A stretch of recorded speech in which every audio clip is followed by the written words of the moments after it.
Hey everybody, welcome to another episode of Snap Decisions. I, of course, am your Snap DJ, your host with the most, and I have a very special guest with me tonight, a gentleman who is the host of one of my favorite podcasts out there that I've been listening to for a long, long time. It is BLUTRANE, the host of the Born to be Cosmo podcast. BLUTRANE, how are you tonight? And thank you so much for being on the show.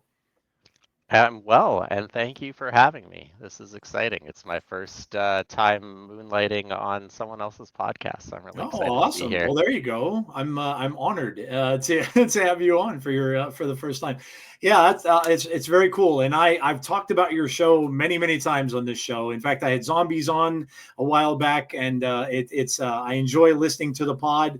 It's always fun to listen to, and I love it. All you guys have given me, over the years or the year and a half or so of listening, just different thoughts. And I like how you guys just keep it real. I really do. I just like how, you're just telling everybody the truth. And I love that. I modeled this kind of a thing that I do a little bit after that. So yeah, just wanted to give you a thank you for doing that and for kind of just saying things like it is, because I incorporate that into this, where I just like to tell everybody how I'm feeling. Sometimes I did yesterday, I know, but yeah. So just wanted to say thanks for all you guys do on that show. Oh, thank you. I appreciate that. We value authenticity, and that's kind of just how we are. We don't have any real agenda. We started doing the podcast just as a hobby, and really remains as such. And so yeah, we speak our minds. You get our hot takes, and sometimes they're not the best, but it is, we are who we are unapologetically, and I think that's a good thing, and I appreciate that you appreciate that, so thank you. Yeah, absolutely, absolutely. So yeah, so we're going to talk a little bit about where you or how you started the show and when you got started playing Snap and stuff like that. We'll get into that. We're going to talk a little bit about the cards that came out this past week. Of course, Iron Patriot and Victoria Hand. And then we'll look into, we have a new card that just came out today in Moonstone. We'll talk a little bit about that as well. And I'm going to also get into some of the general questions that I usually ask my guests, and, just kind of where you feel the game is at right now. And, I know you're having some things that you're going through, which I'd like to hear about, because it's one of the things that I tend to talk about on the show. And that's part of the whole card acquisition thing, and players who just kind of need a little break. You want to just step away for a little bit, but some of the pain points from doing that. So we'll get to that as well in the show. So yeah, let me start here. So what was your, what brought you to Marvel Snap? Was it, I've gotten the answer from a lot of people that have said, me personally, I got into it because of Marvel IP. I'm a big Marvel fan. I've read Marvel comics since I was a kid, and I just like the Marvel stuff. So that's what kind of brought me into it. But what brought you into Snap? And when did you start playing? Did you get in on the beta right away, or when did you start? Yeah, so I started playing Marvel Snap principally because I am a card gamer. I love card games, and I started playing, I think, the day after global launch.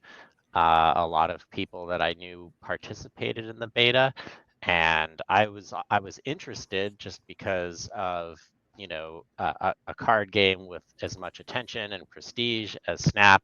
Ben Brode, the game designer, piqued my interest. But I got the feedback to try it out because I really like quick games. I don't like it when card games drag on. Some of the other games that I've played can have a habit of running long. So this kind of notion that the game was fixed length, 6 turns, designed from the ground up to be played quickly, these things really appeal to me. And the Marvel IP. So funny enough, I had not seen a single Marvel film with the exception of Black Panther before I started playing Snap. Wow. Okay. I've rectified that. So Nate Wolf, with whom I do the pod with, he is a huge Marvel fan Yep. and demanded I rectify that. So I've seen all of the MCU films, the first three phases, I guess you would call it. Yep.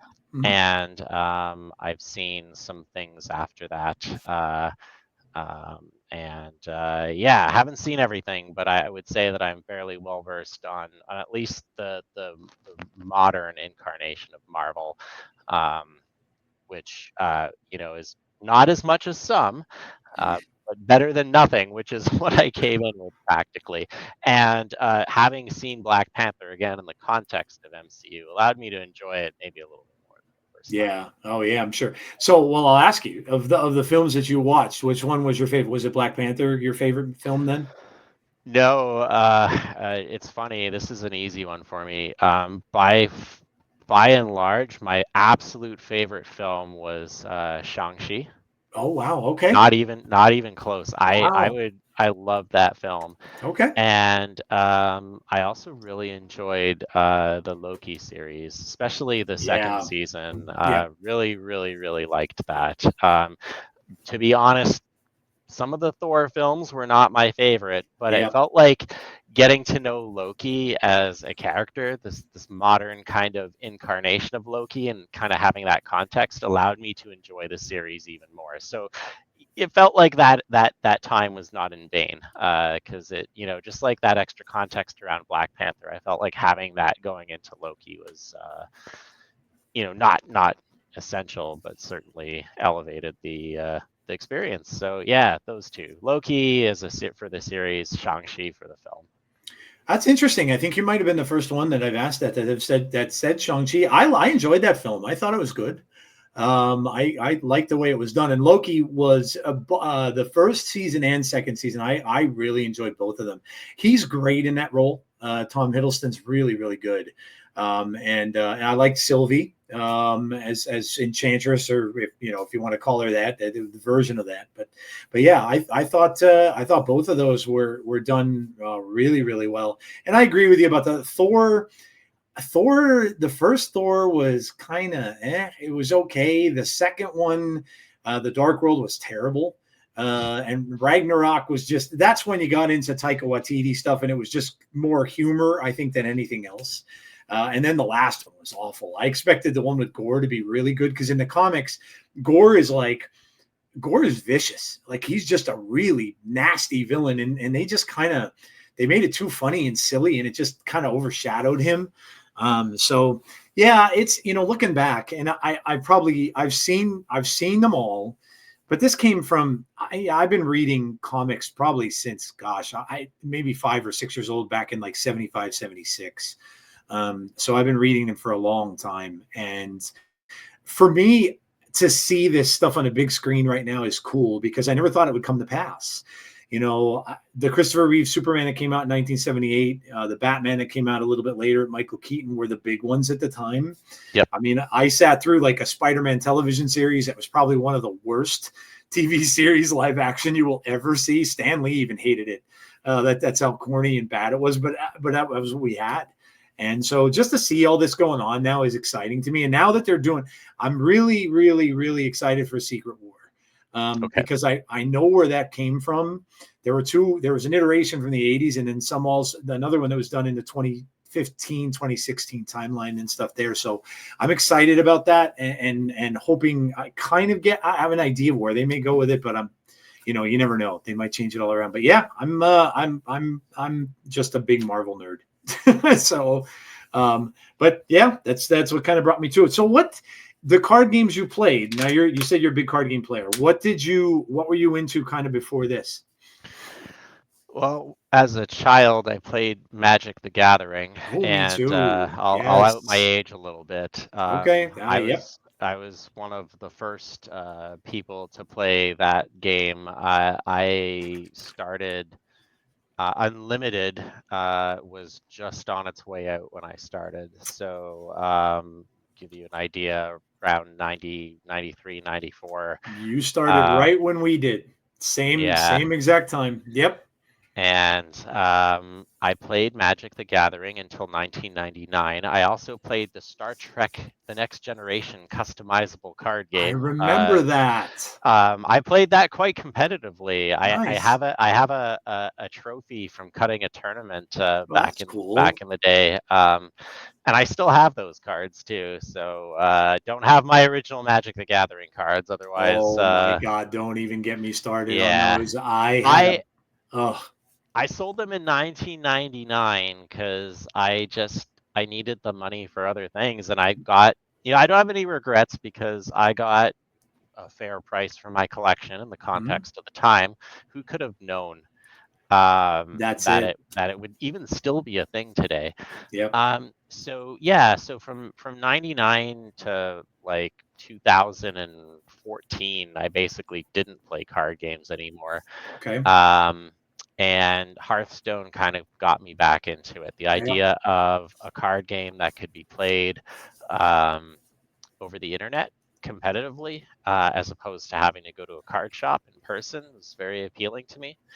And pretty much played. I still play it once in a while.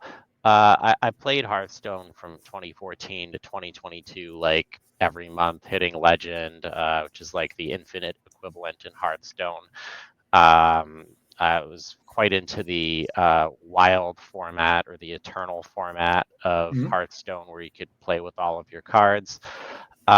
Yeah, so played Hearthstone. Since then, I've dabbled in Magic the Gathering Arena, which is kind of fun to relive playing that game again. Although it's changed so much, like Yeah, it even the has. aesthetic of the cards, they don't quite look how you remember them. They're a lot more serious now, and a lot more clean design instead of that kind of fantasy. If anything, Hearthstone almost feels more like vintage Magic from an Mm, aesthetics perspective, yeah. not a gameplay perspective. Yeah, and so really, Hearthstone got me back into playing card games, and so that's what I was alluding to earlier. In Hearthstone, um, certain games can take a really long time, and Yes. you can almost be held hostage to your opponent. In the wild format of Hearthstone, one of the meta decks is called Hostage Mage, which kind of just shows that there's a whole like niche game mechanic around literally holding your opponent hostage, and Oh, that frustrates me. I don't like games that drag on. And so Snap was really appealing to me. You take your turn at the same time as your opponent, 6 turns. Like, the games are fixed length and they're short, and that was quite that was enough to get me to stop playing Hearthstone religiously. The cadence, the pace of Snap was a lot more in line with how I like to experience games. So as an aside, right now I still play Snap, and I also play Pokemon TCG Pocket, which is interesting to me because it's like the Pokemon equivalent of Snap, right? Trying to condense what would be a game that could take a really long time into kind of a much more contained and streamlined package. And quicker I don't game, think, man. that TCG Pocket would exist without Snap. Um, uh, it kind of Yeah. showed the Pokemon game company that, like, hey, your card game really appeals to traditional card gamers, but there's this whole expanded demographic out there that likes to play them digitally and likes to have an experience that is um, more conducive to that. Yeah, uh, play some Pocket as well, and enjoy that for the same reasons that I enjoy Snap. Nice, nice. I have to take you back to Magic because, again, when you talk to me about your collection, I well, we did.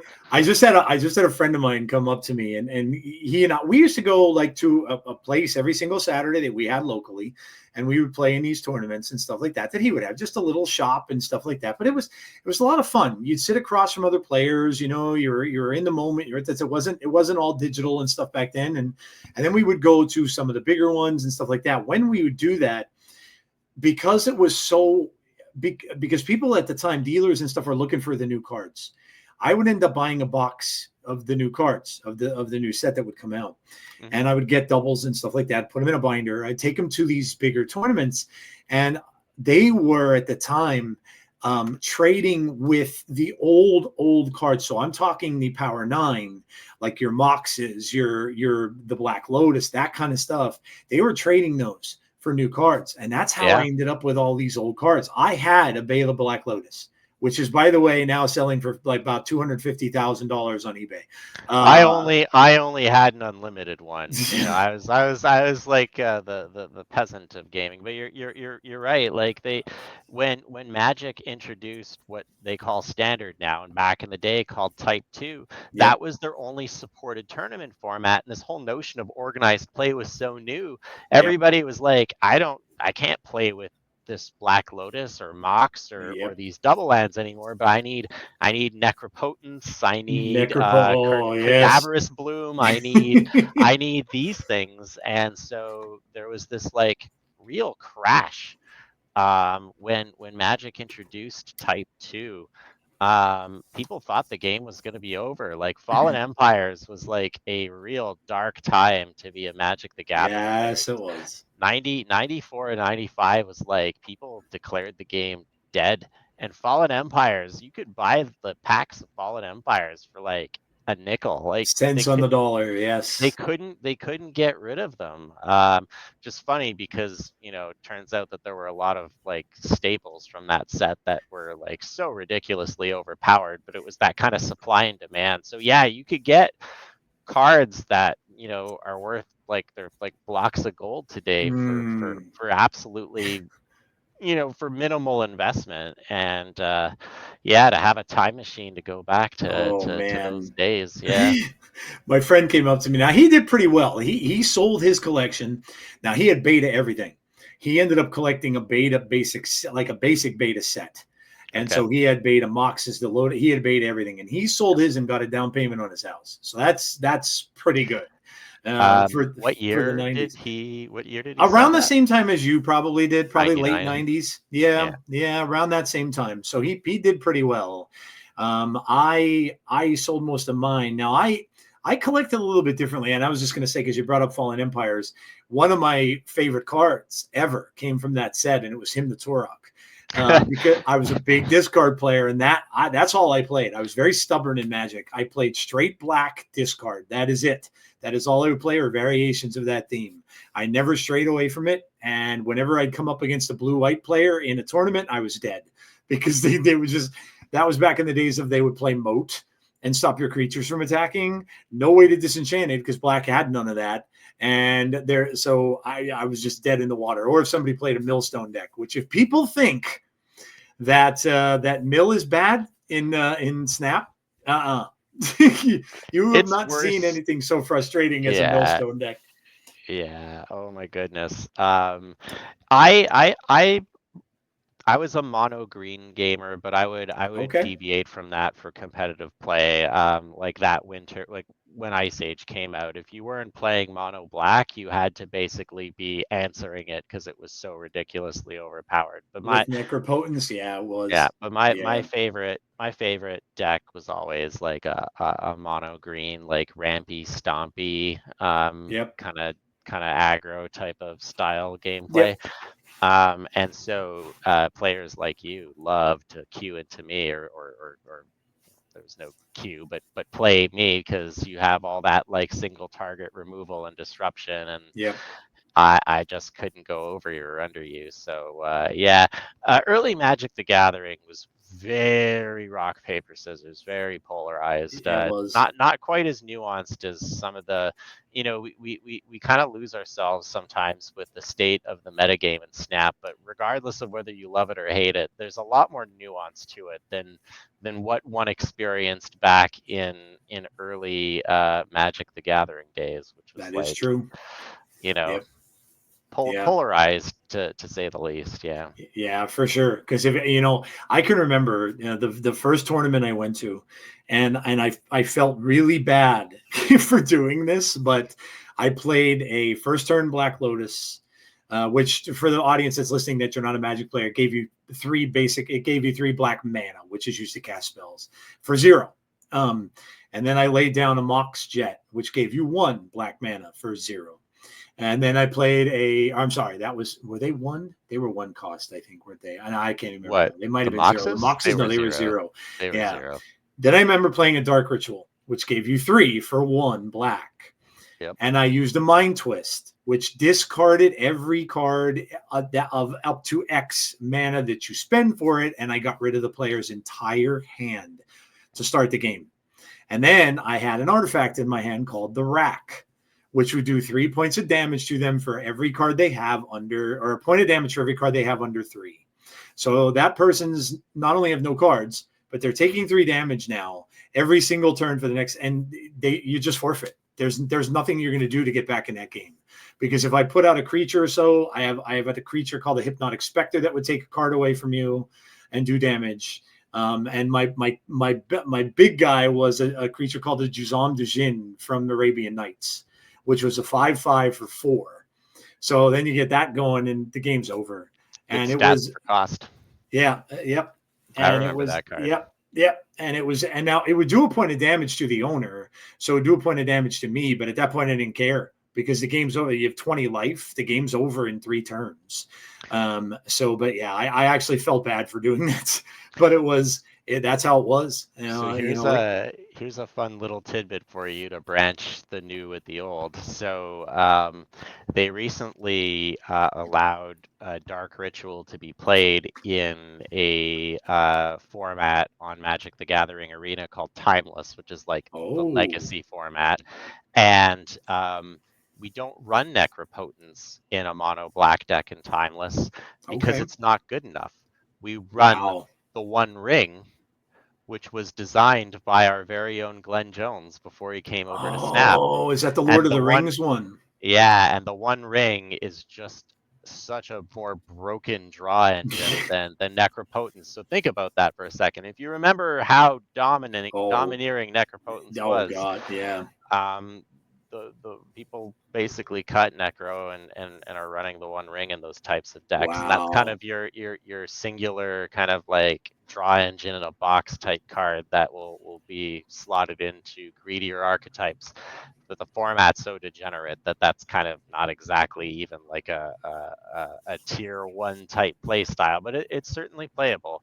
But it's just funny that like connection of like mono black now runs the card that Glenn Jones designed that pushed out your childhood memory. To be fair, though, the One Ring, even though it's banned in most formats, it's not in Timeless. I think it's a really fun card. So, Is that now? I remember reading a news story where a guy. Now I think that, I don't know if was there a variation of that they made only one of, and some dude pulled it out of a pack and got like millions of dollars for it. Yeah, they when they released the Lord of the Rings set, Magic, they don't just have like booster boxes like you remember. They have different kinds of boosters. So like the highest tier, the collection booster, they printed the One Ring in like Elvish script, and some kid in Toronto or Ontario opened it and sold it to Post Malone for $2 million. I think. Was it a couple mil? I know it was millions. Yeah. Yeah, they only made one, so they pulled the golden ticket, and it happened here in Canada. So it made all like the Canadian local news story. I bet. It's like I mean, it was like winning a lottery ticket. But I'm sure. Talk about changing a guy's life. That's crazy. That is crazy. But yeah, I look, I enjoyed it. It was a fun first game to play, and I went back to it a couple times. Unlike you, I played a little bit of Arena and stuff like that. I never played Commander, although I hear good things. I know that Glenn had mentioned that that's his preferred thing now to play with Magic, is that he likes Commander. I've known people that are playing it; they enjoy it. But I kind of got out of it completely about. I think the last time I tried Arena was maybe about 7, 8 years ago or so. The online one was the last time I probably played it. So I haven't played in a long time. I have some of my cards. In fact, what I did was I went out and I saw that there's people that make really, really, really good replicas that you can't even really tell. And so I ended up buying like the Moxes, and I pretty much bought all the cards that I had in my original discard deck just to have them.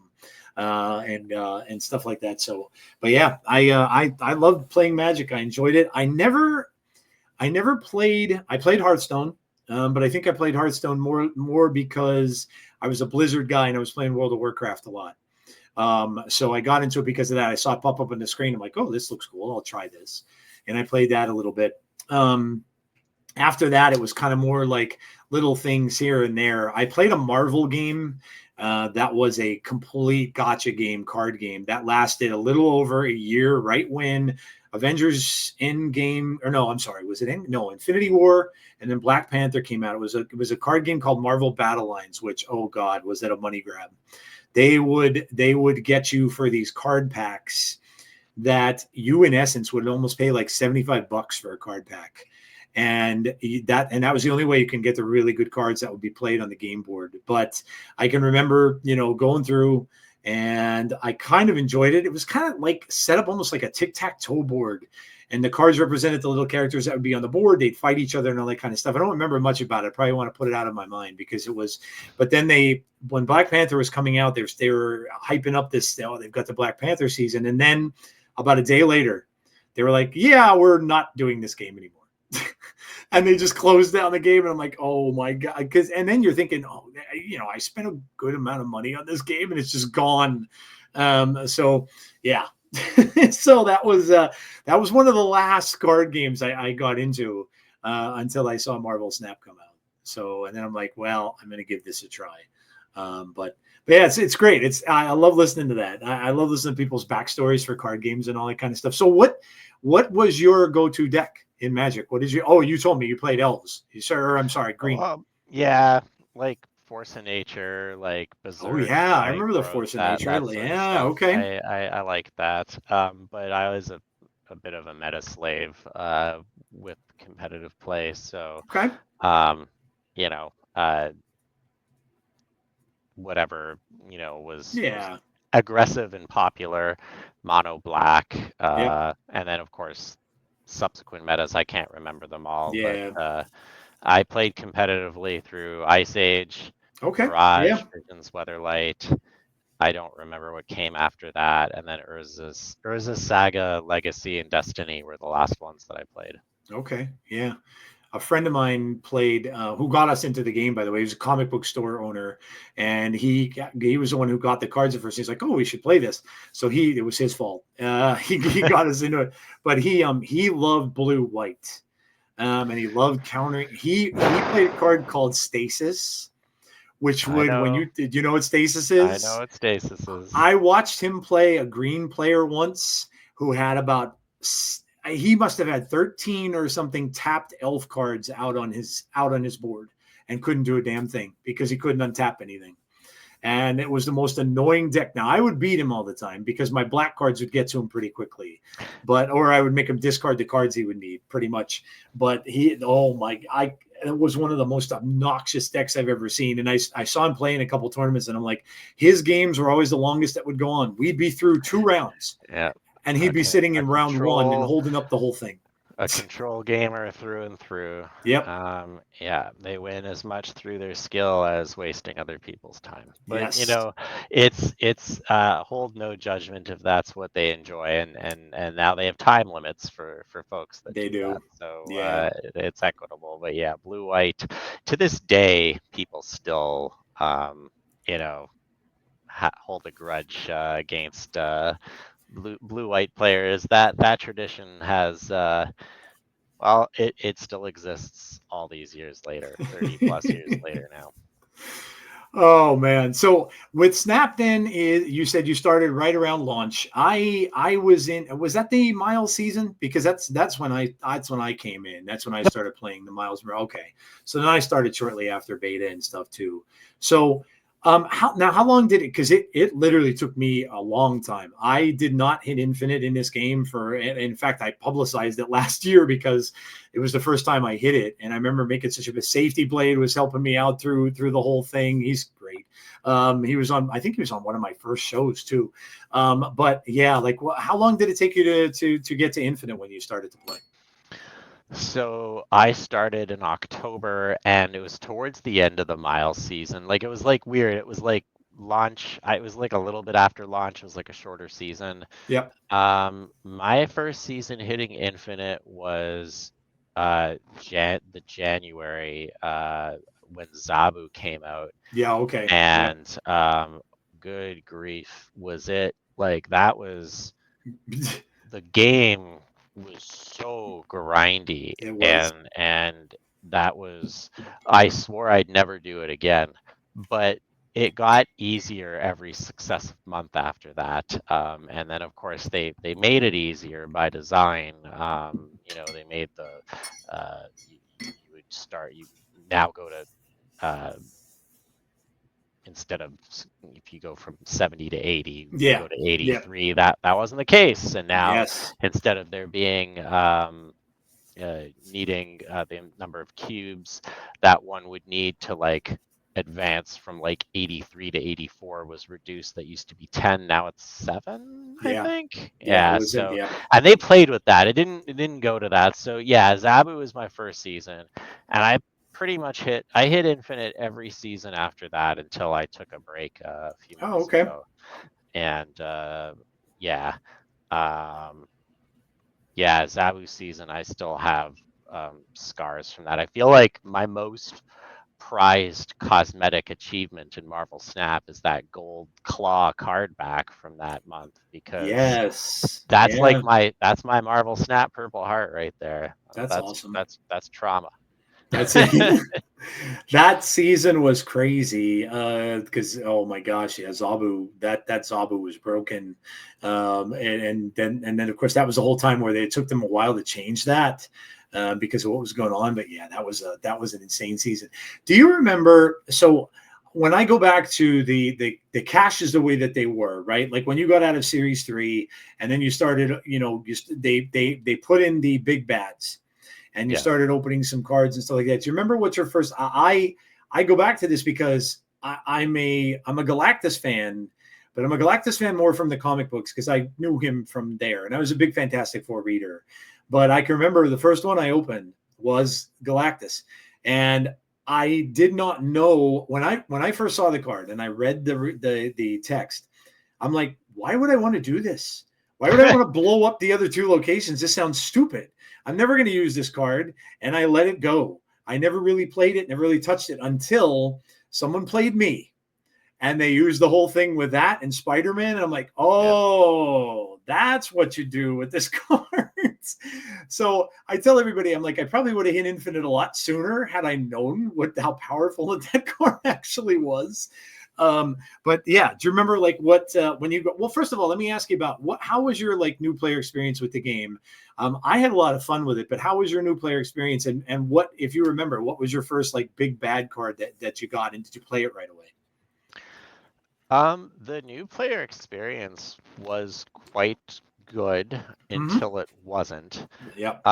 So series 1 and 2 was really awesome, kind of just getting a feel for the game, the initial climb, not realizing that I was just beating up a bunch of bots, like the extended tutorial.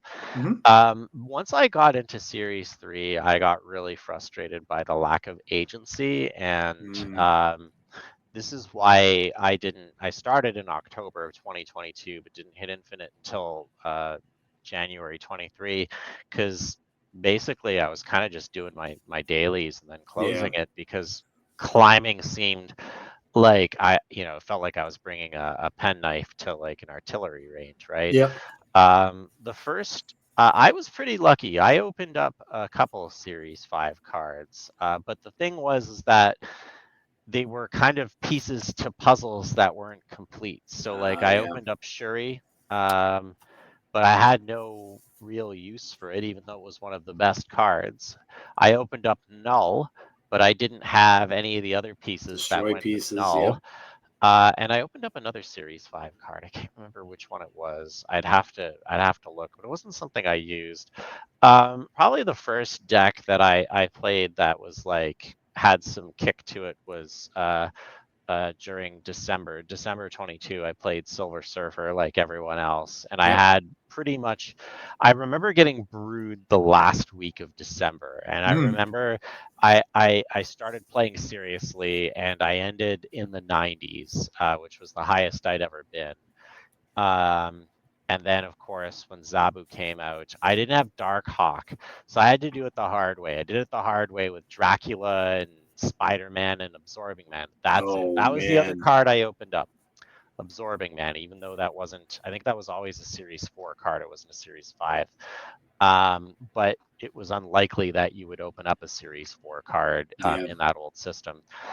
So on the back of Absorbing Man and Zabu, I basically did double Spider-Man my way to my first Infinite, um, and that was probably it. Absorbing Man, Spider-Man, Zabu. Those were the cards that really were the kind of made a gel.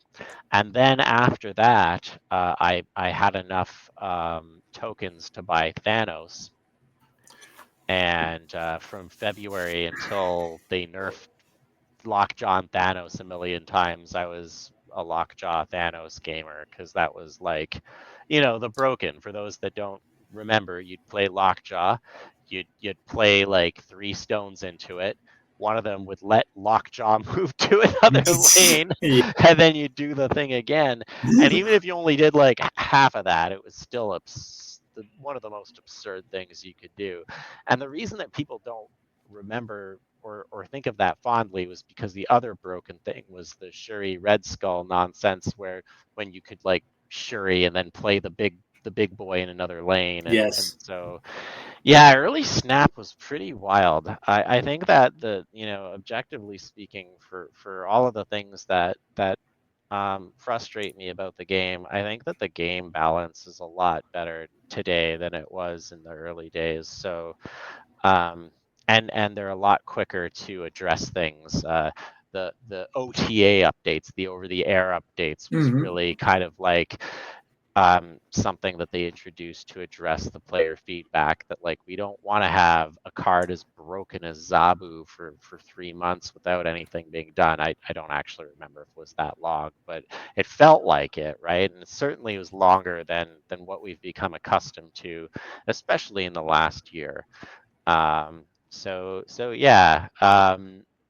Yeah, I played a lot of jank until I got Thanos, and then I played Thanos. Probably my favorite decks to play. I like Sarah decks. I like reactive type play in Snap. Sarah control. Um, yeah, Sarah control. I liked Lockjaw for a real long time, but Hmm. like kind of did the Lockjaw Casino thing to death. Um, I like Bounce, although that's changed so much, like it's hard to say I like an archetype because the archetypes go through so much evolution. It's not like Yeah. other card games where like things are static and you kind of move from like things evolve over time. So probably the things that have evolved over time the longest that I like are like the control style decks. Even though I'm not a control gamer, I think we talk about these kind of card game terms in Snap, and they're not really applicable aggro, control, mid range. I look at it as that there's two kind of fundamental play styles in Snap. There's proactive and reactive, Hmm. because these notions of control and being aggressive don't really translate one to one. So I tend to like to be reacting in Snap more than asking the question. Uh, but that's not to say that I haven't played proactive style decks. Like Lockjaw is kind of like that. You know, put as many points down as you possibly can, which Mhm. is why I like the Thanos version, because we still found a place for cards like Shang-Chi and Old Leech and Yes. Old things leech. that Yeah. typically, like, that's how broken it was. You could put the reactive cards in the proactive deck because why not? You Yep. just stuff anything in there and it kind of works. So yeah, I've had the good fortune of being able to try a lot of what Snap has to offer, but recently that hasn't been the case because it's just been very difficult for me to keep up with it financially, and also the time investment to kind of mitigate the financial impact of it. So, Yep. um, doing dailies, getting all the credits, getting all the tokens, doing all that. That's been tough. And yeah, I took a break. Um, a couple months ago for about 3 months, and I didn't do it because I was mad at the game Mhm. or upset with the game economy. Although these are all things that I openly criticize and will speak my mind on, but that's not why I stopped. It's just life circumstances. Yeah. And I feel like I've come back, and I've hit infinite every month. I've come back. I feel that that's a pretty low bar to do. Um, when you've played the game for a certain amount of time and you have a collection and comfort, etc.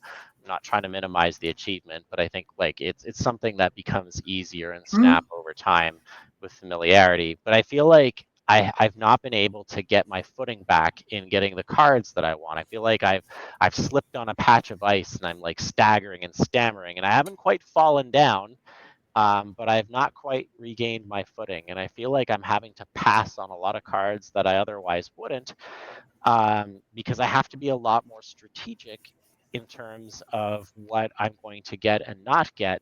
And that sucks because there's a lot of cool things that I'd like to experiment with that maybe are not necessarily the strongest thing, or maybe not necessarily something that I would gravitate towards naturally, but don't knock it until you try it.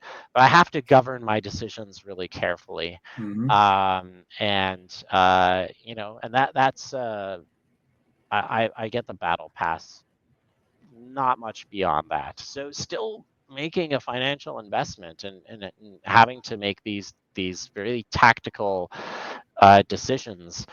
What I'm going to acquire as it relates to how I'm going to interact with the game. I find that disappointing. But I mean, I we, we can parking lot that, but I have a lot of thoughts on the game acquisition. But if I were or Yeah. card acquisition, but if I were to summarize it um, to a simple phrase, I would say it sucks. Mhm. Well, you And know what? You brought it up, so I wanted to go over that with you anyway. So let's get there. It's right to a the it's a end. it's a good thing. So, I mean, okay, this we got our first patch of the year, which came out today. Mhm. And if you're listening and you have not restarted or if you hadn't updated your game, you have to in order to get all this stuff. But this is the first. I don't know. Shall I call it a step? I hope in correcting some of this. We've talked about it on this pod. I'm sure you guys have talked about it on yours as well. In fact, I know you did. But this is what we got today. So this came out. The card acquisition changes, of course, doubling the drop rate of Series 3 and collector's reserves from 2 out of every 9 to 4 out of every 9. Reduces the time newer players need to acquire all Series 3 cards. And then increasing token payout and Spotlight Cash duplicates from 1,000 to 2,000. I think I heard somebody on another pod, it might have been Kier Nimbus, was talking about that, did the math and saying that now, at least if you hit these things, you can now get another card, I guess, easier because the cards are 6,000. So with 3 of these, you'll get another card with it. So that's a positive way of looking at it. We know there are multiple issues with Spotlight Caches, but one of the biggest complaints is pulling a duplicate from the 4th slot. So this is what we got today. Yeah, so we have a bit of a private joke in the we have a group chat Yep. for the Cosmo crew, Mm-hmm. and a couple friends of ours, and whenever someone opens a cache and opens a card, it says already owned in capitals. So, Oh, I know. I hate it. I just always like, someone will like post their screenshot of getting the duplicate, and I just start like spamming in all caps, already owned, already owned. Like, it's like a taunt almost. And so that getting 2,000 instead of 1,000 is great. But I mean, duplicate protection would be even better. Yeah, yeah, But yeah. I think this is kind of what I'll say about the Hmm? changes overall. I think it's good that something has been done. Yep, I think that they could have done something like this sooner. I yep. have a hypothesis why that's the case, that it didn't happen, and it's just that. The thing that I think that I'm mostly disappointed about in this is something that won't even impact me at all, which is Hmm. doubling the drop rate of Series 3 cards. Now, going through Series 3 was deeply frustrating for me Yeah. even back in the day, and Yep. it's like it's apparently when most players drop off of the game.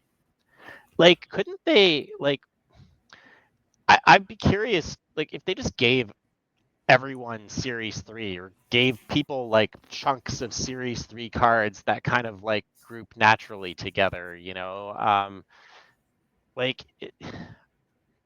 wouldn't maybe that would help retain some of the Series 3 people that drop off and then get them into this kind of like late stage game where you're collecting tokens and trying to get splits and trying to keep up with Series 5. Like I feel like couldn't we have done more for Series 3 gamers here Mm. than doubling the rate? Like it seems like it's a drip, and I don't know. Like I get it's a business and they want to extract as much money as possible.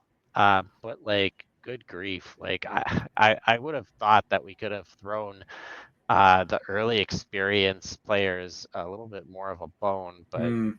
um I mean, I think at this point it's all upside, right? I mean, it's better than it was, is what I'm trying to say, Yeah, and yeah, that's good. But yeah. like, it still feels like I don't know. It certainly it'll help me, the 1,000 to 2,000, but like it's not going to fundamentally change that experience that I described. That unless I am willing to make a large infusion of cash and time Yeah. combination, I will never get to where I was before I took a brief break. And this is, I think breaks are good. Oh, I agree. And Yeah. I've taken breaks from Hearthstone Yep. and came back, and it was like I never missed a beat. You can't do that in Snap. And so I feel that this has this there's a couple of things that are problematic about this. I know people that have stopped playing that will never come back to the game, and for that reason. Like they've missed too much and they feel like they just can't ever hope to get caught up, and they don't care to go through that. And that's unfortunate because I I think that the game that I enjoy, I want people to be able to jump in and jump out however they feel meets their needs so that they can be part of that community. The other thing is, I think that it creates a real toxic discourse. Mm. People, there's this whole like, well, if you're not enjoying the game, then why play it? And there's a real simple answer to that question, because if I take a break, I'll want to come back. But if I do that, I will be punished so Yeah. much that I'm going to power through it. And so people have to remain engaged with the platform even when it's not in anyone's interest for them to do so. Not in their own interest because they're frustrated, and frankly, not in Second Dinner's interest because someone gets burnt out and they walk away for good. Live service is by virtue of people kind of sticking with it, not making a one and done purchase. Um, so the fact that people feel the need to continue to play even when they don't want to because they need to stay on this treadmill of credits, boosters, and all of that, I think really kind of pressure cooks the discourse. That's why Snap as a community has this like weird kind of almost hyper sensitive group. Like people are so quick to say Snap is dying, and then you'll have another cohort of people that will jump on that, and they do so much more viscerally because we're forced to engage with the platform, the game, to an extent that I think that I've never seen other games punish so hard for walking away, even for a Mm-hmm. brief period of time. So I wish that they could. I don't know how they fix that. I don't have any suggestions, but I wish they could make it easier for returning players to return without shattering their acquisition business model. But the two are so antithetical to one another that like I'll tell you, and I've said this many times, I am really happy that this is not my problem to solve, because I do not know what they're going to do to fix this, because the only way they can fix it is by giving people stuff, and they seem quite adverse to giving people stuff. The cynical people will say it's because um, they want to make money. I think that's part of it. I think the other part of it too is that if they start giving people more stuff, everyone that had to work really hard for it will be will be a detractor to that. There'll be a grievance. It's almost like, I was hazed, so now everyone has to be Yeah. hazed, or I will be upset. My investment of time and my blood, sweat, and tears. I want that to count for something.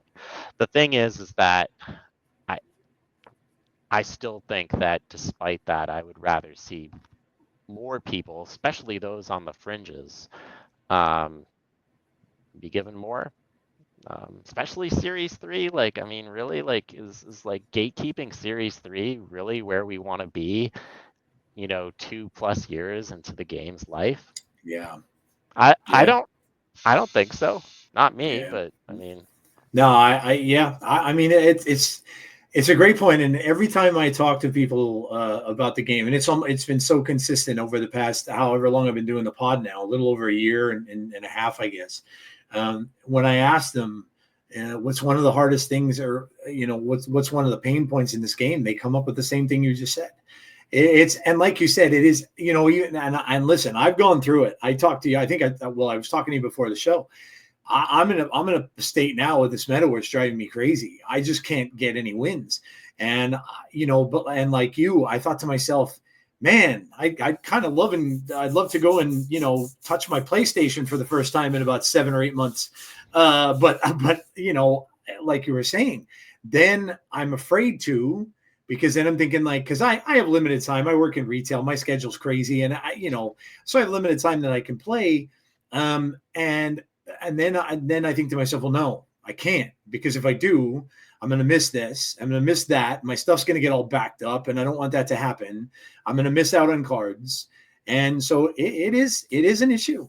And I started thinking to myself, would it be so bad to do something like a returning player cache type thing, where a returning player can open a cache and get one free card of the 4 that you gave away during the month, and maybe get a second for a reduced cost. Like something like that would just go, I think, a long way for people to, like you said, because it is good. It's good to, if you're a gamer, and I listened to your guys' last show, and I'll be honest, when you started talking about some of the other games that you guys were playing, I'm like, well, that sounds interesting, or that sounds like it might be fun. But then you're forced into thinking, well, geez, how am I going to figure that out? How am I going to go? And then if I get involved in this and I like it, then I'm going to start playing this more, and then I'm going to be leaving this alone, and then I'm going to be missing out on all that. And that's a bad feeling. So I agree. You don't want to have that happen. I was a big RPGer. I used to love like RPG games. I'm a big Final Fantasy guy since the very first one that came out. And that translated into playing World of Warcraft and stuff. And World of Warcraft got me to a point where I ended up having to leave the game too, because I was we would raid. I was in a big guild that would raid. I was a tank, and I was used as a main tank a lot for raids. Well, they got to the point where they started telling me, where, listen, we're going to raid on Mondays, Thursdays, Fridays. You've got to be on at 6 o'clock at night.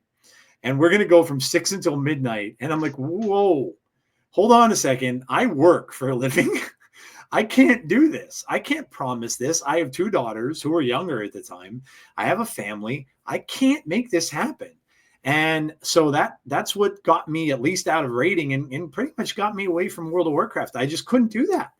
And that's kind of a similar feeling that I'm sure people are getting with this, where number one, I'm not having fun because of some of the stuff that's going on. And number two, I don't want to feel like I'm being forced to stay when I want to take a break from the game. So that's a great point. It's a great point. Yeah, we'll see. I'm on the cusp of potentially taking another break. Because the thing is that even if I hit infinite this month and then I stop playing for the rest of the month, it's just as big of a punishment than stopping at night. Like the rank is almost immaterial to how one interacts with the acquisition system past 90, because you get the 500 gold at 90, which is pretty significant, even still with the gold nerf and all that. It's still a significant chunk. So and I'm not sure that I want to play Snap every day this month. I have been, and I will continue to as long as it feels healthy. But the minute it starts to feel like work, I think that's when I have to kind of have another do some soul searching, because I know, like, the initial, when I came back after the first sabbatical, I had about a dozen keys and maybe 12,000 tokens. Rebuilt the keys. I got about 10 now, and I got really lucky. I ripped Victoria and Doom 2099 in one. Oh, nice. Yep. That's why I have so many keys, but I don't have any tokens. And if I take another break and come back, it's going to be exponentially greater the punish than it was the first time, because any kind of cushioning that I had doesn't exist. And I don't like that feeling that I'm going to get punished for stopping. But I think that I don't want to get to that place where I'm going to get resentful or worked up. It's just not worth it. Yep. So we'll see how the rest of the month goes, and we'll see if I stay on that horse. But I think that again, a person can take a break, and that doesn't mean they're quitting the game. I love how it always amused me in general. Sorry, a little bit of an ADHD tangent. And this is not just true of Marvel Snap, of other games, although mostly card games. People feel the need to, like, justify why they're stopping to play and write this, like, Twitter big Twitter longer, post. an essay, and it's like if you want to stop and come back, there's no shame in that, but I want to be able to come back, and I'm worried that the barrier will be too high. And I'm really curious to see what you highlighted in the patch notes. The acquisition changes was meant to not be the solution. It's meant to be kind of the band-aid until the solution is revealed and implemented. And I mean, I don't know if they know what it is, or if they do know, they're certainly being quiet about it. And I don't recall it's not, we're not gonna have to wait that long to find out, unless there's a delay, right? It was supposed to happen early 25, right?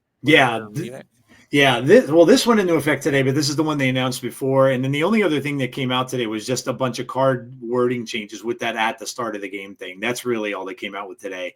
But then there's an OTA Thursday, so 2 days from now, which is going to have your first card changes and stuff in the month. But yeah, they should be. And then I think they're saying character mastery is supposed to hit in February. So I imagine then that's going to be the next patch. Will be the character mastery stuff, and and things like that. I just, with all of this, March then for, like, the acquisition changes. I would think so. Yeah, I would think so, because as soon as they said first quarter, the first thing that went into my head was, well, that's March, because First that's quarter calendar or fiscal? What's their fiscal year? right. Okay. Yeah, it's when I hear, and I guess I'm probably used to that from retail because retail does things in quarters too. So I know whenever they say first quarter, they never mean January and they never mean February. It's always March.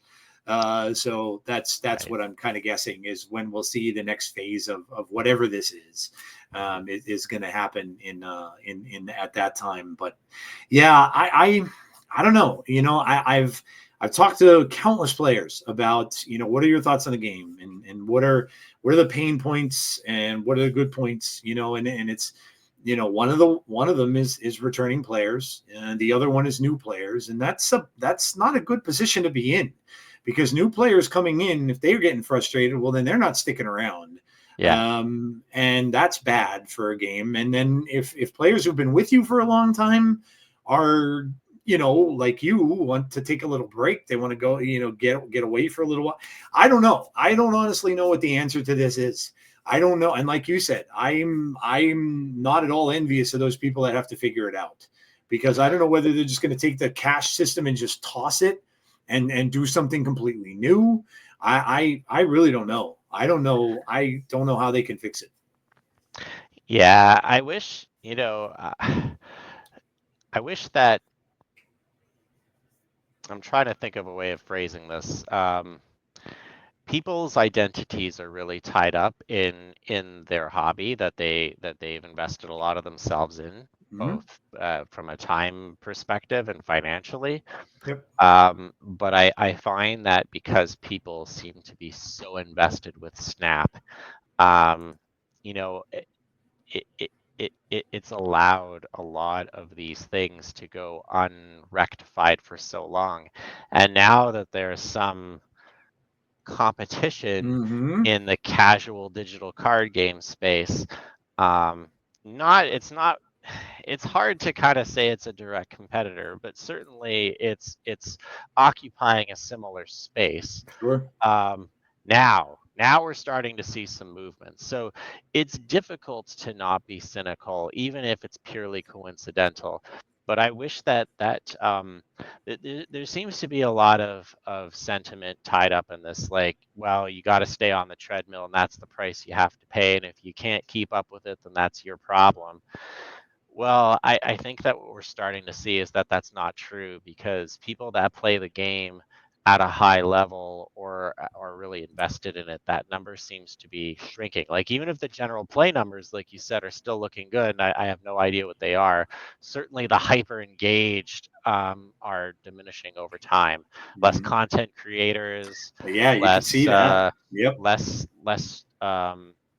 less discourse, Mm-hmm. on social media, and you got to get people on the E list like me to join your podcast, because I'm teasing, but it's tough out there, and I don't think that's to anyone's benefit or interest. So I guess what I'm trying to say is that inclusivity trumps exclusivity, and I think for too long the best of what Snap has to offer has remained too walled off, too exclusive, and I'd like to see them open that up a little bit. And yeah, part of that means making the game cheaper, but it also means not having to be as invested in terms of keeping up with dailies and all that. I can't remember the last time I exchanged for Conquest Shop rewards. It's been Oh yeah, so yeah, so yeah, long. yep. Um, so when I do engage with the game, I'm not even able to engage with all of the aspects of it, because it just doesn't seem worth the investment in time. Uh, I did complete the last Deadpool's Diner, but I didn't complete the last High Voltage. I, Okay. I got about halfway and I just was like, this feels like work, and the Mm. card is not one that I'm probably going to end up using. And Yeah. I made an executive decision that it just wasn't worth my time. And it Mm. felt like such a relief to just be unburdened of that responsibility. And Yep. that's such a like I'm talking about a video game that's supposed to be Hmm. for one's enjoyment. To talk about it as a burden of responsibility, yeah, Yeah. but it's a big punish. Even if it's a Series 4 card, missing out on that card is, that's a hit. That's one that I'm probably gonna pull out of a cache next time I don't get a card I already own. So, Yeah, that's probably true. Yeah. Oh, I could not. The diner is I'm no fan of the diner. The second one I thought was going to be better, and just because it was mentioned it's going to be better, and they made it sound that way when they called it the all new, And I'm like, okay, this maybe won't be as sweaty because nobody's, Cassandra Nova. Everybody went into that knowing that this is the cure for RSM, so I got to get it right. I have to get this. So you're pressured into that anyway. But then this last one, King Eitri, when I read it, I'm like, who cares? I'm probably never going to use the card. I don't play Thors. So I really don't care. If I get it, I get it. If I don't, I don't. But then when I got in there and I'm playing it, I'm like, oh my God, this is worse than the first one. So I'm at the point with the diner where I don't care if they ever do it again. I kind uh, of hope they don't. I hope it voltage, just high stays away. voltage was way more enjoyable for Yeah, me oh, than agreed. Deadpool's Diner. Agreed. In fact, I think that's kind of actually what got me a little burnt out from Snap. I never quite like I did the Diner, I got King Etri, I got the variant, Yeah. and I felt that I kind of it was like too much of a good thing. I OD'd a little bit on Snap, and it's been hasn't coming back after the break was great. I was down in gold. I did a climb all the way up to infinite from gold. It was fun. Felt fun again. It was Yeah. good. And Yep. now after Deadpool's Diner, it's felt increasingly more and more um, tiresome to keep up. So we'll see. I'll probably finish the climb. I might take a break, but yeah, I prefer high voltage. But I was kind of like, I had so much high voltage left to do in Yeah. such a little amount of time to get the Yeah. reward. I just said, you know what, Yeah. pass. That makes sense. Is there anything so for you, like if there was something that now card acquisition aside, because we know that that's an issue, but any other things that you would really be happy to see them bring into the game, like a new game mode, say like a draft mode, because obviously you're familiar with Magic, if because they mentioned draft mode, but then they said that they might have a hard time doing it and stuff like that. Do you think, and I don't know, like, have you played any of the Marvel draft stuff? I'm sure you probably did when you played online.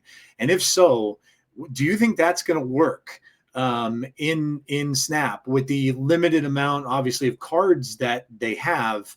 They don't have access to the hundreds upon thousands of cards that Magic does.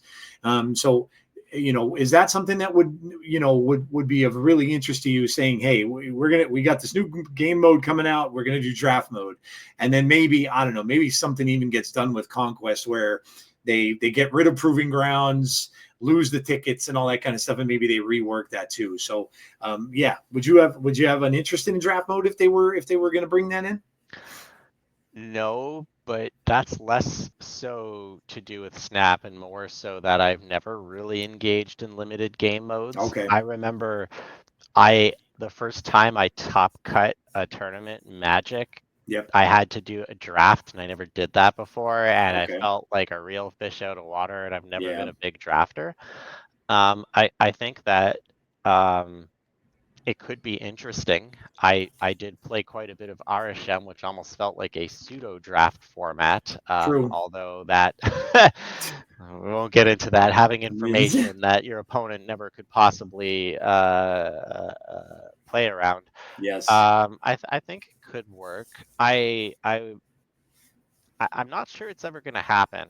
I think watching Hearthstone with game modes over the years has kind of really taught me that it takes a lot of investment and oftentimes with little return.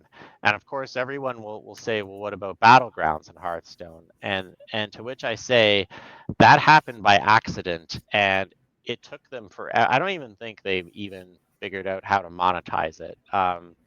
All the game modes that they created intentionally has been dropped twist, it's still technically supported, but barely. Duels, mercenaries. So it's hard.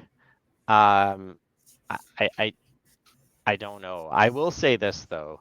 Deadpool's Diner and High Voltage are not new game modes. Maybe High Voltage feels a little bit more like a new game Correct. mode, Same game. Yeah. but I think when people think of new game mode, they're thinking of draft or auto battler. Yeah. And I tend to like fall on the auto battler side. Like I enjoy Hearthstone Battlegrounds. I've been playing the Bazaar a little bit. I never really got into team fight tactics because um, I'm partially sighted. Uh, I don't have very good vision, and team fight tactics is very itty bitty. It's very hard to see.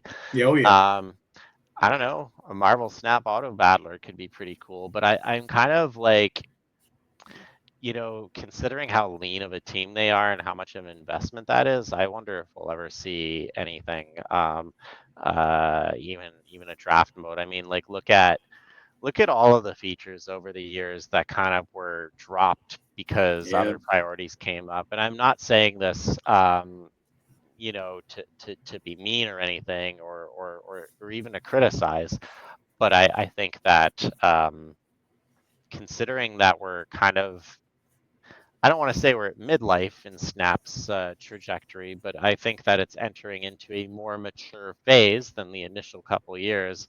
I think that as more time goes on, it's going to be harder and harder for them to create that game mode. Because keep in mind, you have one set of cards, and then you have to balance across two different game modes. Like that's really tough. Or you go the battlegrounds route, like what Hearthstone did, and you pretty much you're reusing art assets, but the battleground cards versus the Hearthstone cards outside of like theme are completely different. Now you've got two different games to balance in one client, and I believe Second Dinner is working on another game completely. You had mentioned that on Born to Be Cosmo. Yeah, I heard that. Yeah. So they've been talking about it themselves for some time. I don't know what that game is or is not, but I am been left with the distinct impression that it's not going to be um, something that will be launched or part of, we'll call it the Marvel Snap universe. So Yeah. yeah, to answer your question directly, I think I'd like to see it, and I hope it would be fun for those who would enjoy it. But it's not something that I necessarily would engage with because I don't draft. Even in MTG Arena, every time like I have still three. I have three draft tokens that I've been sitting on for like years. I've never done it, So it's just a personal preference. I like constructed gameplay more. But I want to see it, and I for those that are excited about limited style gameplay, I hope that it delivers what they want, and I think that more ways to engage with the game that people enjoy and don't feel forced into doing, Yep. like Deadpool's Diner, is a good thing. Yep. Yep. Yeah, I never really I think I did in my entire Magic playing days. I did one draft that was a live one, and that was the first one I was ever in. And the only reason I think I ended up in third, and the only reason I did was because I just pulled every black card out of the draft that I could. Because Well, sound strategy right, apparently. right. It was when the vampires were out, so I was drafting vampires, and I did pretty well. And then when I tried a couple in arena, I was terrible. I didn't even place. It was just bad. So yeah, I don't know. I get it. I know that when they mentioned it or talked about it, they had said that it might be difficult, and I could see that because Yeah. there's cards that just don't go with other cards at all. In Magic, you have commons that you can kind of place in a lot of play. You can kind of just stick them in a deck. If it's just the same color that you're looking for, you can kind of just stick it in your deck and it should be okay, even if it hits the board. But if you're trying to, like I think the example was, they were saying that, if people are trying to play like a discard shell, well, if you get two cards that are discard and the rest of it's not, you're not, they're useless to you. It's So tougher when you have fewer game cards and yeah, smaller decks, right? yeah, Like that's always been tricky for Snap. I mean, they have a hard time introducing new archetypes into their main game mode just because of the number of cards. Like, yeah, and well, it's also the acquisition model. But you take the acquisition model out of it, I mean, you've got to release like, they have to release cards to keep the existing archetypes relevant. Like the last major new archetype we've seen, I mean, I want to say Mill probably. did Arshem come No, after Mill? RSM did come out after Mill. Yeah, yeah, yeah. RSM would be The random. yeah. And I'm a I like RSM, but Hmm. like I also recognize why it was reviled amongst like I liked it because it's like, yeah, I love playing with information you could never possibly have. It's But I also understand why it's frustrating, and I felt like the nerfing it was certainly justified. mm, But did we have another archetype since then? Well, like move bounce, but that's kind of like amalgamation of two archetypes. yeah, it's yeah. It's I nothing new. Like it's more variations on the same thing. So like hmm they have a hard enough time just because of the way the game's structured of introducing like entirely new archetypes like a la RSM or High Evo. yep. And so like doing that with a whole other new game mode, with the cards kind of still printed with the same text, that's going to be really tough. I think that frankly they probably would have to do different things with those cards, and then it just becomes an asset reutilization. And at what point is that viable? Like, will they ever do that? I don't. It's hard for me to see. It's hard for me to see it happening. I want it to, but what can I say? I'm a pessimist at heart, and it's hard for me to not be pessimistic. I mean, Yeah, I I know how software development works, and to Second Dinner's credit, I think they actually are too transparent with the sausage making of software development. Like it's very clear that they operate in an agile methodology, and they talk about that, or they hint at it quite strongly, and it's just you know they don't have the resources to do it. And I think that a lot of people probably take for granted, and I do at times as well, is that a live service game takes a lot to keep it going. yeah. This is why, and I apologize, a little bit of a tangent, but No, this it's is all good. why when there was this whole kind of controversy that erupted the other week about how Marvel Snap in China is Oh, so and the China different, thing. Yep, yep. like people were arguing about that, but the reason that it frustrated me is not because they have a better experience or a worse or a different experience. By all measures, it's kind of six and a half one the other. Like it's more expensive and it's different. Like there's pros and cons, but to like maintain a complete separate instance of the live service game, regardless of whether it's NetEase doing it on Second Dinner's behalf, they would have to create the software architecture and structures to support NetEase True. having the ability to have that separate instance. So think about the resources and effort and energy that went into making their platform scalable and extendable enough to be able to exist in a completely different state for another region of the world and market. Those are resources that could have gone into, say, I don't know, acquisition improvements, or at a minimum Yeah, first edition badges. yeah. No, you're right. Yeah, And so it takes a lot to do. And so kind of going back to my main point, this is why I'm skeptical, right? hmm Because they've got a lot to maintain. They've got two game instances, hmm and they've got two sets of game instances to balance, and it's a lot. So I It don't is a know. lot. No, it is. I mean, I don't know. I don't pretend to know costs of doing that kind of stuff. I don't. The cost of the IP alone has to be huge. My that they're understanding is that the licensing for Marvel is amongst the most expensive, yep, like for anything, right? And yep. they take they get their bag, so to speak. It's Well, not it's free. it's Disney, right? Because Yeah. Disney owns Marvel, so it's that it can't be that can't be cheap. Well, there is something. Now I have these. I don't have them on slides, and I apologize, but I did pull up the March cards. They do look like they're doing some new things here. There's some keywords in these cards, and I know you said you haven't seen them, but they're. This is the March 2020 the March season, Hmm. and we're getting cards like, for instance, we're getting a new Eternal. This is he looks like Arjem. As a matter of fact, I could probably show you. So that's what he looks like. His name is Eson. Okay. He's a legendary card, is what it's entitled. So this is something new. It just says legendary. At the start of the game, if all your cards have different powers, give them +2 power.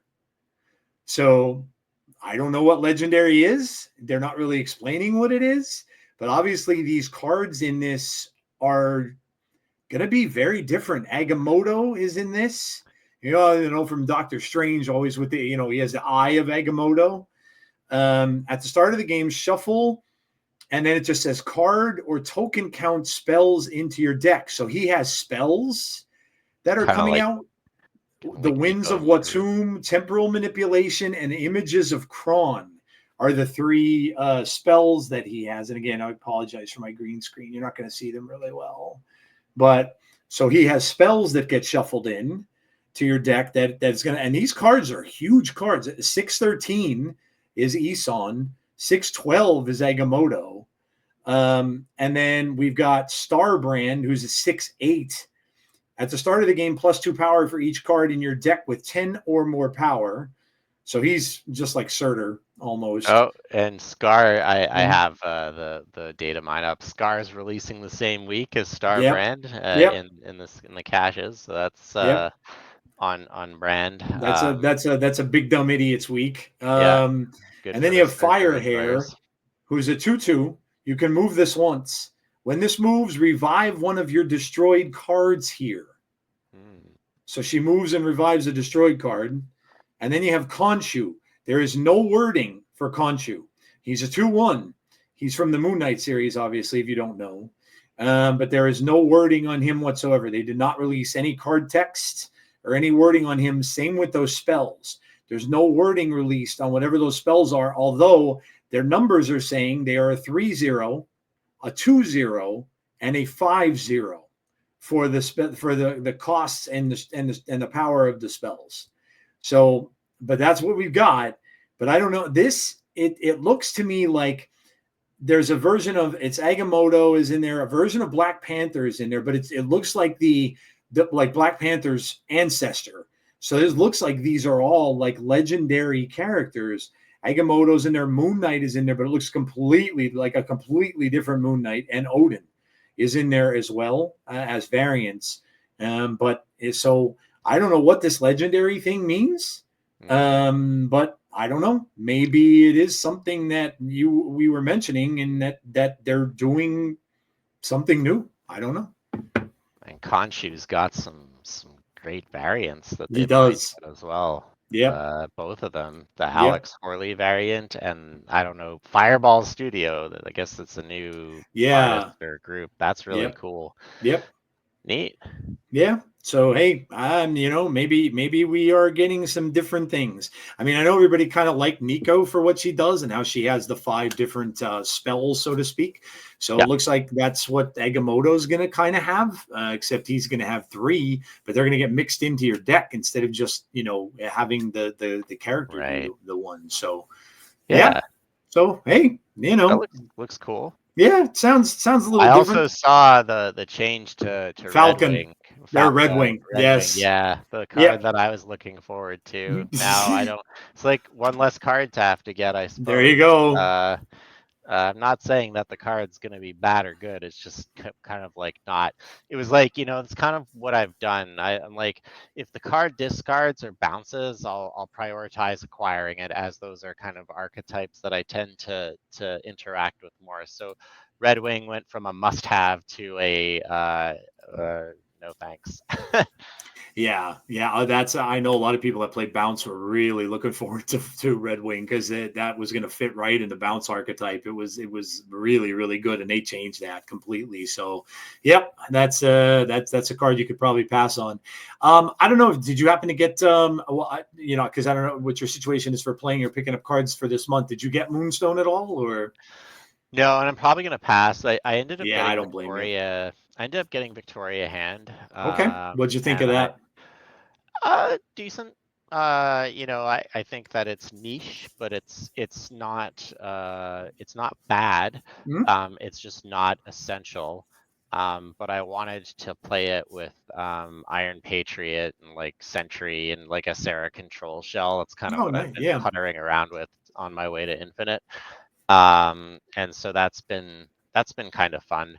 I'm gonna pass on Moonstone. I think that if Moonstone sees play, it will be like to amplify Mystique and kind of an Iron ongoing combo Man. heavy deck. Yeah, Yeah. So not exactly the kind of thing that I think like objectively, like the more expensive a card in Snap gets, the more impactful it needs to be. And I feel like Moonstone, compared to a lot of other four costs, are less generally impactful, and it becomes something yeah. very specific. I don't know what that specific use is, but kind of feels like a piece in probably a combo that'll eventually be assembled. So this is an easy pass for me. Yeah, Although again, I wouldn't mind owning this card and being able to experiment with it and have but fun you with it. have But to pick and choose. yeah, and so I did that with Victoria Hand because that seemed to be something that I would enjoy more. So I took more of a chance on that. So this is where, unfortunately, I have to be very Yeah, judicious in my game spend, right? You have to be like an economist to interact with Marvel Snap. that's true. Yep, Luckily, that's we have a true. lot of incredibly intelligent people that often do the homework for us in the community, Yes. which I am to this day very appreciative of. Yep. Same here. I took a poll of the people that listen to my show, and I asked them which one they were most looking forward to. Bullseye was the one that everybody picked out.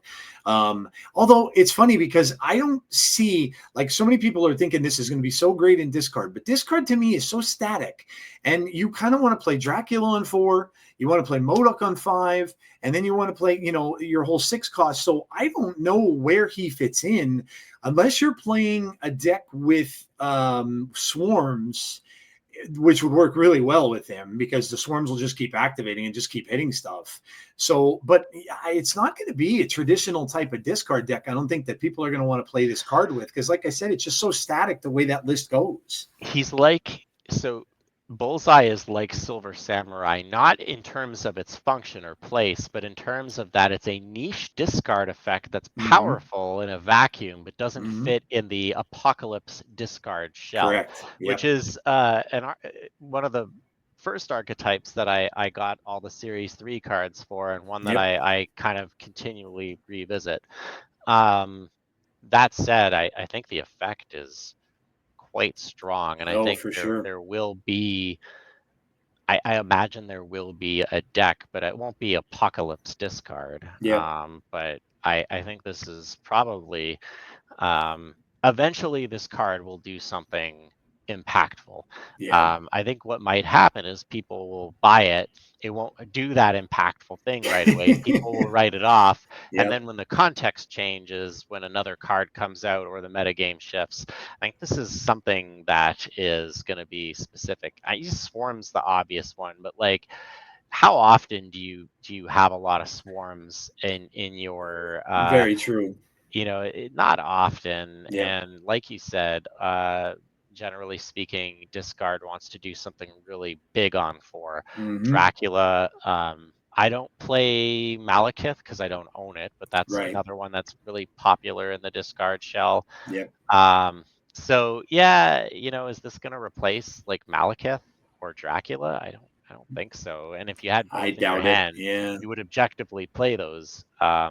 And it's not going to discard Apocalypse, which kind of is like the whole point of playing Apocalypse. Like that's your big, like I feel like people always like get frustrated playing discard, but you kind of have to snap before you show them that you have Apocalypse if you want to play to its maximum potential. I just don't see this really synergizing with Apocalypse, but No. I think this is a card that yeah, I definitely am excited for and scared Yeah. of what it could bring, but Yep. I don't think I don't think you're gonna just jam this in the kind of the APOC shell and call it a day. No. This is Mm-mm. gonna do something gross and specific. Especially since it's activate too, because you definitely have to get it down before you activate it on turn 5, or more than likely is when you, or I mean, you could on turn 6, but still, yeah, the fact that it's an activate card too, you're right. I think it is going to create a different type of discard deck. The discard list that's out there is very good. It's still one of the best decks out there. The one with Scorn and everything, and just there's variations of it, like you said. People play the strong guy one, the Malekith one. There's a bunch of different variations of it out there, but it's still a pretty good list. But yeah, I think this is going to have to be something different, because I play the Fenris Wolf variant yeah, because that's the card yep, I own, mm-hmm. and I've got Fenris Wolf, so I feel like I have to justify its. Yeah, Oof. I kind of regret getting. Oh, I knew Fenris Wolf wasn't going to be a top tier card, but I thought it was fun. But this is the thing, no fun allowed, right? no fun So allowed. yeah. Um, It's- but yeah, discards definitely able to keep up. If I open up Untapped right now, I mhm. haven't really done that this season. I just look at 90 to 90 and above this season. Discards up there. Yeah, yep. Yep. And then you know what I've been seeing is the Victoria hand decks that duplicate her all the time, and then they come up with a whole bunch of high powered Victoria hands.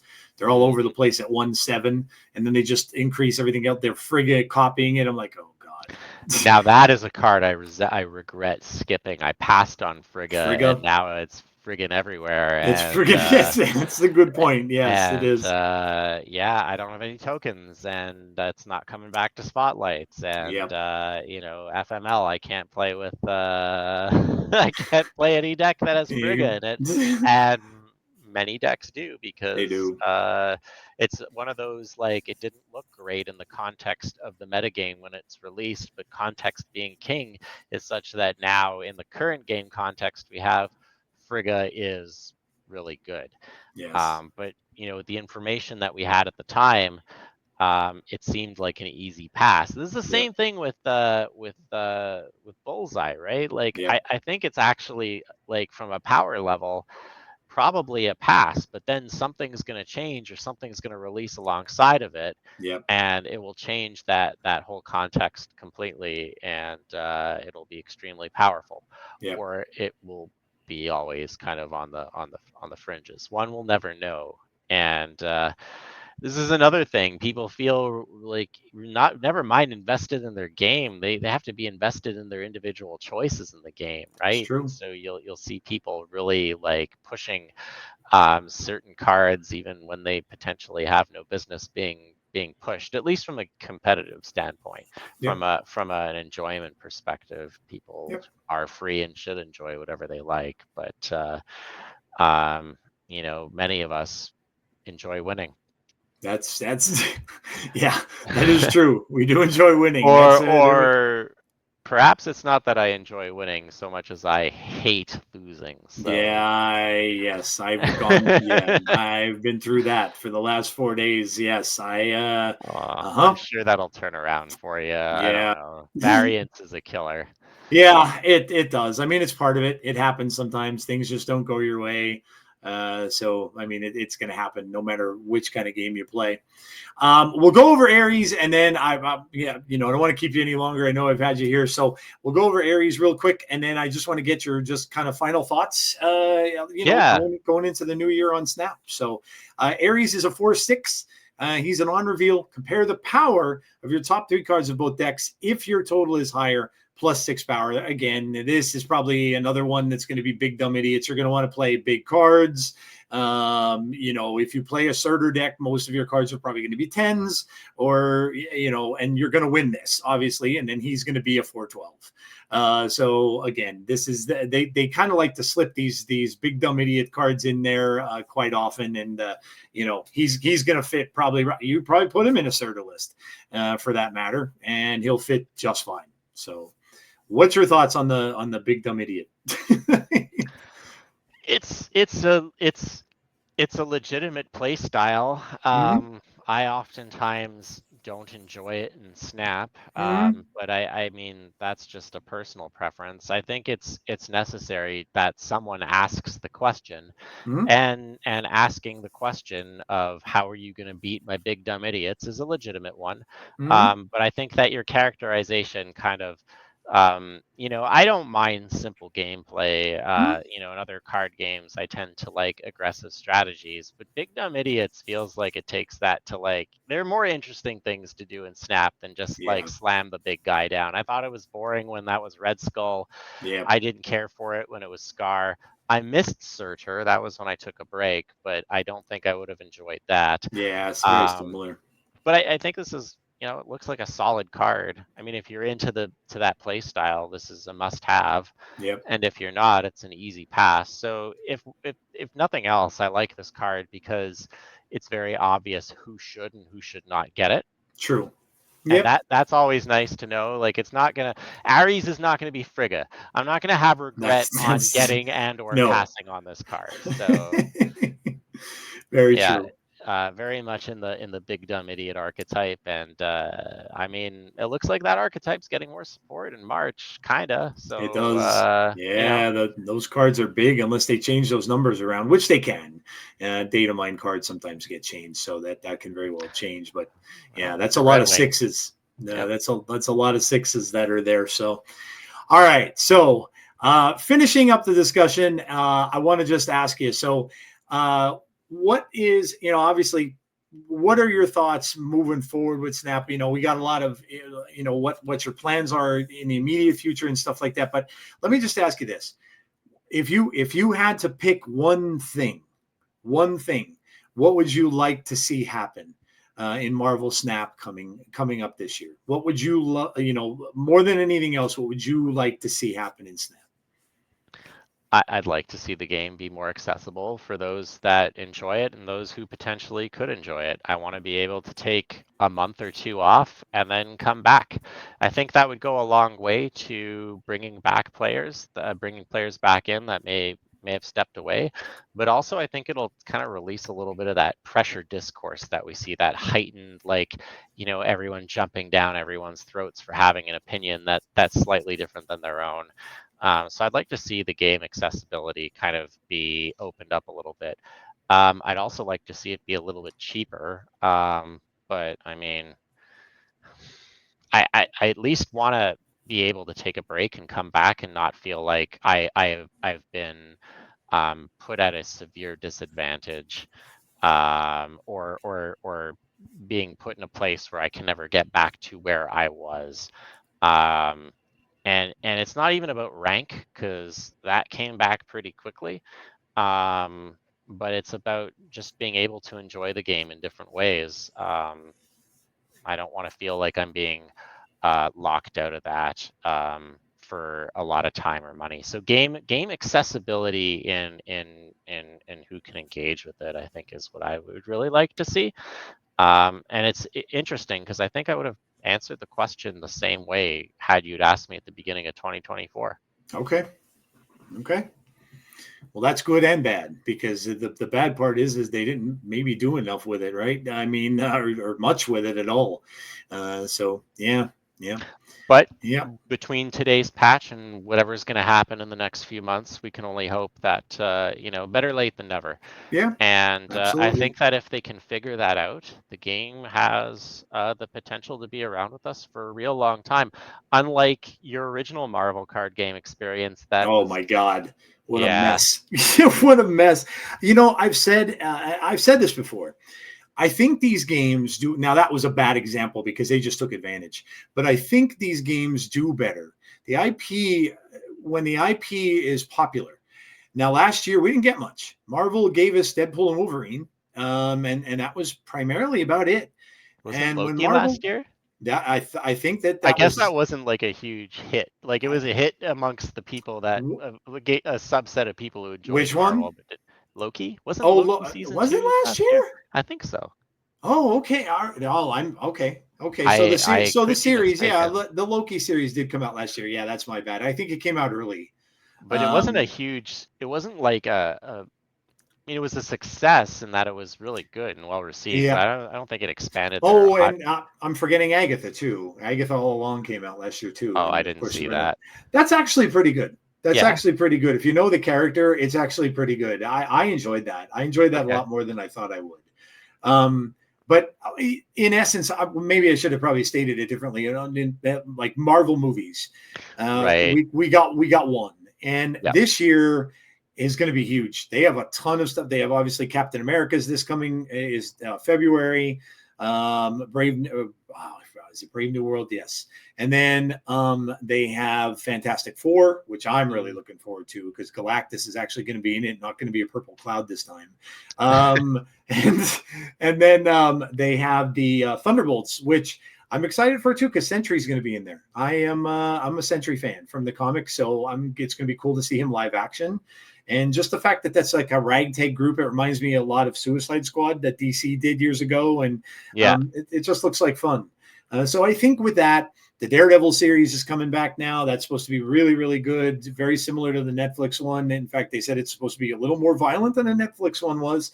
And then just some other series that they have look kind of fun. And I think that with that being the case, I think it's just going to bring people to the Marvel games. Now, granted, Rivals is out too, so there'll be people playing that, of course.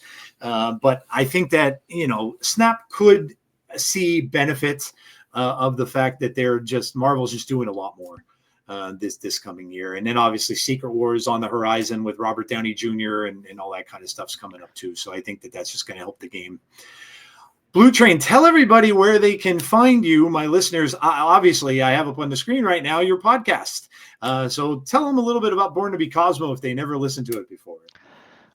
Born to be Cosmo is 3 friends that talk about Snap a couple times a month, and don't varnish their opinions.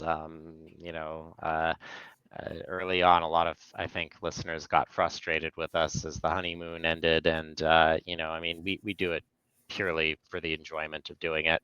I've known Nate Wolf for years, um, through Hearthstone, and Zombies Go Nom Nom as well. We all know each other from Hearthstone, and we kind of migrated together to Snap. We've known each other for a long time, and we have a lot of fun doing it. And it's one of the things that keeps me invested in the game and the Mm-hmm. platform, the people who I enjoy interacting with. Um, I'm on Twitter and Blue Sky. You can find me, BLUTRANE. You can engage with me there. Um, and we also have a Twitter account for Mm-hmm. Born to be Cosmo, but I am the one that manages it, and I've been the biggest delinquent, so it's not super active, and that's my fault. Life has been crazy for the last 6 months. And I imagine that, we haven't done one in about 2.5 weeks, so we're about due. But because we're on a flexible Pod. schedule, podcasting schedule, Love it. much like the much lauded series drops, I can't tell you when it will be. But certainly following myself or Nate or Zombies Go Nom Nom on social media is probably the best way you'll find out about it. I've had two of you on the show now. I have to get Nate on here too. Nate is, and interestingly, he might be. So Nate is a huge Marvel fan, much like you. He grew up with the Oh, okay. IP, and he is a lovely and interesting person. Yeah. Certainly the loveliest of the three of us. So you could do a lot worse than having Nate on. Nate is a true Marvel fan and a true card game fan. So in a lot of ways, Nice. Marvel Snap is kind of like was designed for him. Yeah, that's yeah. That's kind of I do a thing on my pod every week called Comics Corner, and I talk a lot about the lore behind each card, and go into that and details about the comics and stuff like that and everything like that. So yeah, I'm all about that.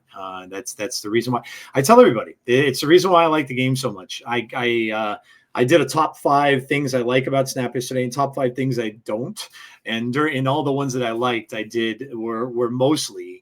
Like the way the card art, obviously, and the artists that do the art, and the lore behind the cards and all that kind of stuff. But that's I love all that stuff. So, well, there you go, guys. BLUTRANE, thank you so much for being on the show. I really appreciate you coming on, and it was an awesome discussion. Yeah, look, I obviously, wish you all the best with what you're choosing to do, because I know that's hard. When you go and take a break, man, it is not easy. I haven't tried it yet. I don't know if I can, because I do this every single week too. So I got to be doing it for the cards and all that kind of stuff. But yeah, it's I wish you luck with it, and I know I hope they do. I really hope that they're listening, and I know they peek into creator stuff from time to time, and I really hope that they're listening to some of the stuff that people do and talk about, and they're getting some ideas of what some of the pain points and stuff in the game are. And yeah, take a listen to Born to be Cosmo. I love it. I've been listening since I started playing Snap, and they started, and it's a fun show. And I love the saying at the end, "Keep it Cosmo." It's awesome, and yeah, it's just a great show. So go check it out, and you can hear BLUTRANE when they have their podcast. So yeah, but that is going to do it for me for this episode, guys. Thank you so much. If you are watching on YouTube, please make sure that you subscribe, you like the video and all that good stuff. Comment, leave me comments and stuff like that. If you liked it, if you didn't, let me know. I'll always answer you. If you're listening on podcasting formats like Spotify or Apple, make sure you follow. Make sure you comment on there as well, because I will answer those also. So any way you may be listening, I appreciate all of you and thank all of you for doing so. Have a great rest of your week in Marvel Snap. I will probably be back on Thursday to do a little quick, probably an OTA review on YouTube, as I usually do, and tell you about all the happy card changes that we're getting, and some that probably won't be so happy for people. But we'll be talking about that on Thursday, and then I'll be back next week with my regular pod, and of course another guest joining me at that point as well. So this, guys, is your Snap DJ for this episode anyway. Signing off, and I'll talk to you all soon. Take care, everybody, and have a great one. If only I had